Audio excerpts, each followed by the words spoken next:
Last week, Florida governor and little man with funny boots who wants to be president, Ron DeSantis, signed a series of bills into law that impose further restrictions on the rights of transgender people, including severely limiting their access to gender-affirming health care.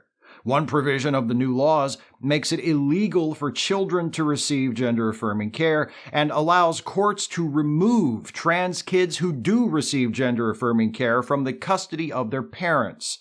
Another bars public school teachers, faculty members, and even students from referring to people using pronouns that don't align with their birth-assigned gender. And another bans trans people from using bathrooms or changing rooms in government buildings that match their gender identity. Most people who care about trans issues and actually seek to engage in discussions about them in good faith already know this, but just so it's clear, trans kids receiving gender-affirming care, including being prescribed puberty blockers, is not controversial in the medical community. It's the result of decisions made that include the trans child, their parents, and their doctors. It's not done lightly. It's not done because of a fad. It's not something adults are forcing on their kids to try and make them trans. Gender-affirming care for trans people, children and adults, is accepted and supported by multiple professional medical associations all over the world, including the World Health Organization, the American Medical Association, the American Academy of Pediatrics, the American Psychiatric Association, the American Academy of Child and Adolescent Psychiatry, and I could go on, but you get the idea.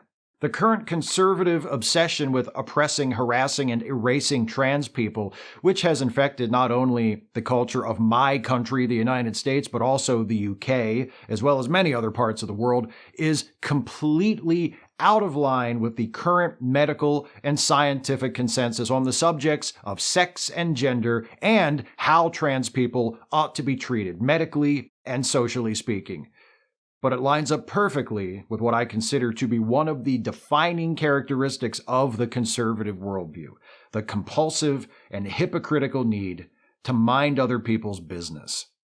Give a Republican half a chance and they'll drone on for hours about the sacred value of individual liberty and how the greatness of the United States lies in the fact that all people are allowed to make their own choices and live their lives as they see fit without the government inserting itself into people's private affairs with regulations and restrictions. And look, some people do actually live out those values. Some Republicans, libertarians, conservatives, whatever label they choose to identify with, seem to make a genuine effort to give others the same consideration they demand for themselves and generally stay out of other people's business unless absolutely necessary. And good for them. I mean, they still vote for right-wing candidates and serve as obstacles for necessary and overdue progress, so fuck them in general. But on this one thing, good for them. However, there are quite a few Republicans, conservatives, etc., who seem to have carved out some fairly spacious exceptions in their devotion to the principle of individual liberty. For such a person, and they'd probably never express it like this, individual liberty means that all people are allowed to make their own choices and live their lives as they see fit, as long as I agree with those choices and they live their lives in ways that I understand and which don't make me uncomfortable. The persecution of trans people, and most cruelly trans kids, is just one manifestation of this mindset, this presumed right to tell other people how to live. It pops up in more innocuous forms all over the place. The disapproval of what color the neighbor paints their house, or how they landscape their yard. The people across the street who used to go to your church but haven't been to services lately. The shopper in line ahead of you at the grocery store checkout who paid for their expensive steak and seafood with an EBT card. It's the suspicion, the judgment, the offense taken at harmless things that have nothing to do with you. They hold no statutory power by themselves, but it is thoughts and feelings like this which sit at the root of laws like those in that anti-trans legislation just enacted in Florida by DeSantis. It's the sadism of it. when these judgments of innocent people doing innocuous things are inscribed into law that I find the most upsetting. Yes, there's hypocrisy, but hypocrisy confined to your own mind, or your own dinner table, or your own circle of equally shitty friends has no power to affect anyone else's life. If you want to judge others by standards from which you exempt yourself, that's between you and whatever shitty god you imagine is up there smiling approvingly every time you make that "I identify as an attack helicopter" joke. When the state starts enforcing your hypocritical judgments on others, that's when it goes from your problem to our problem. And specifically, since I'm the motherfucker making this video right now, my problem. Trans people, as a group, are not a threat to anyone. Statistically speaking, they're far more likely to be the victims of crimes than the perpetrators of it. They have higher rates of sexual abuse and suicide. They're more likely to live in poverty than most cis people. And every problem a trans person has to deal with that a cis person would also have to deal with in their situation is made worse by the fact that they are a trans person in a viciously transphobic society.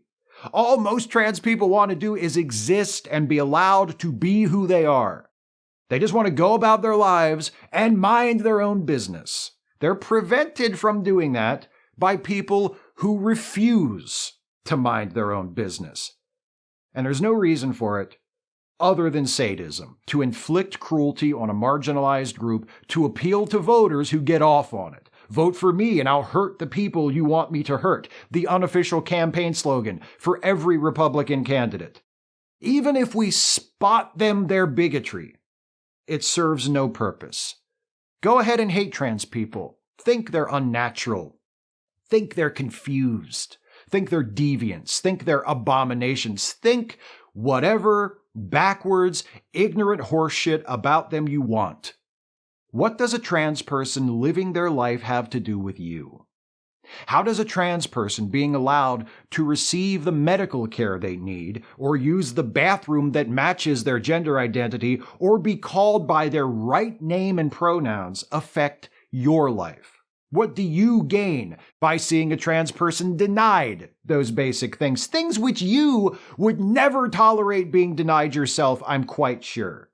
What good does it do? Oh, but Steve, if adults want to live their lives like that, it's up to them. What about the children, though? What about the children? Won't someone think of the children? How much hatred and bigotry has been justified over the years with that? You want to convince me you give a shit about the welfare of children? Maybe start by showing trans kids the most infinitesimal particle of respect and acknowledging that they fucking exist.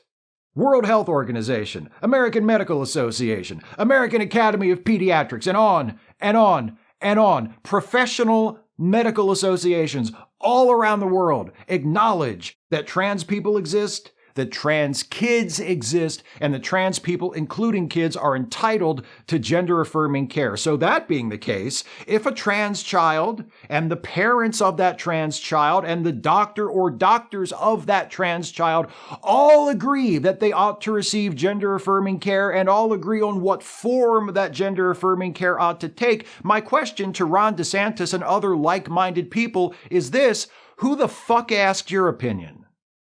If the kids and their parents and their doctors all decide puberty blockers or some other form of gender-affirming care is appropriate, what's that got to do with you? I don't know. I've heard some of these treatments can cause permanent changes, you know. I don't think it's right to do that to a child. I mean, what if they change their minds? First of all, there's not a human being ever born who has any reason why they need to give a shit about what you've heard. Second of all, since you're so concerned about kids receiving medical care that could cause permanent changes to their bodies, which they might later regret, I assume you're all for outlawing circumcision?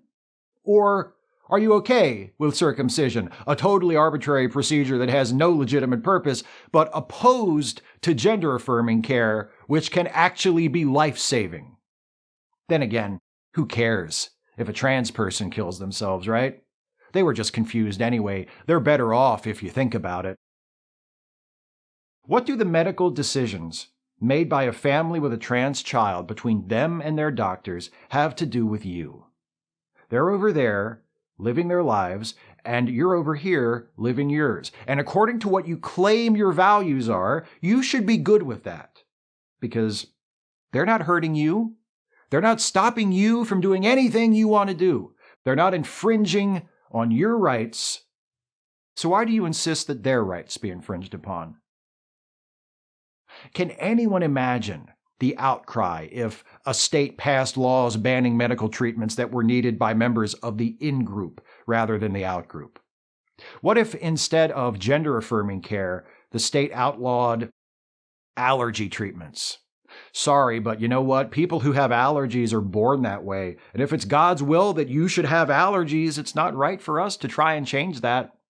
Allergy treatments are unnatural.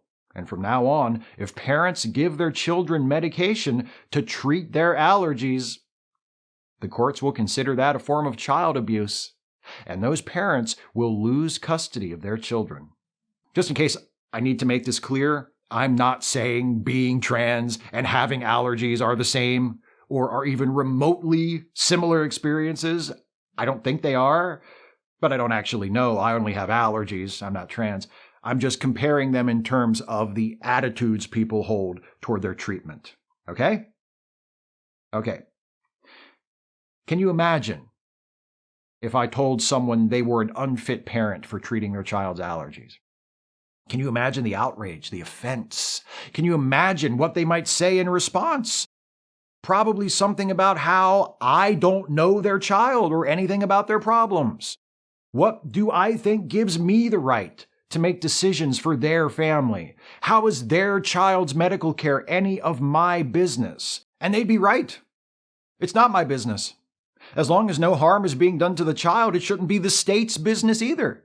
And no conservative, hell, no one but Christian scientists or crackpots of a similar type who oppose medicine on principle would argue with that. So why don't we show trans people and their families the same respect? Sadism and arrogance, the assumption by the Ron DeSantises of the world that their bigoted, ignorant opinions are relevant or sought. That's what's behind these anti-trans laws that are being proposed and enacted, not just in Florida, but in an alarmingly high number of places. And the persecution of trans people now is fundamentally no different than the persecution of gay people or racial minorities or ethnic minorities or any other group of people throughout human history that has been deemed too different to be tolerated. And underneath it all, feeding that sadistic, arrogant entitlement is that defining hypocrisy of the political right. The idea that you had better keep out of my business, but I can stick my nose in yours whenever it suits me. Look, I'm not a small government conservative. I'm a big government liberal. I don't trust the free market to regulate itself. I don't think the way to achieve an ideal society is to just leave everyone to fend for themselves and do whatever they want. But when I think about issues like trans rights, I can't help but wonder how much better the world would be if more conservatives actually practiced what they preached and left other people the fuck alone.